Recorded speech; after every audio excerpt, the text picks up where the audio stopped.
Welcome. Today, I'll show you how to view shared videos in a Gmail space using your PC. With this new update, finding and enjoying shared media has never been easier. Let's get started. First, open your web browser and head over to gmail.com. Once you're logged in, you'll see your inbox right away.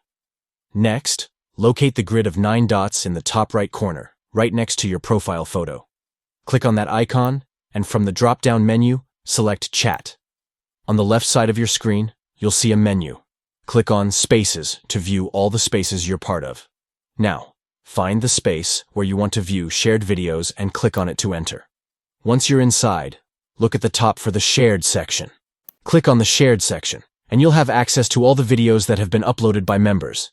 This makes it easy to catch up on all the content that's been shared. You can click on any video to watch it right there in the space. Whether it's a fun clip or an important update, it's all conveniently organized for you. And that's it. You've successfully viewed the shared videos in your Gmail space. If you found this video helpful, please give it a thumbs up and subscribe for more tips and tricks. Thanks for watching, and I'll see you in the next video.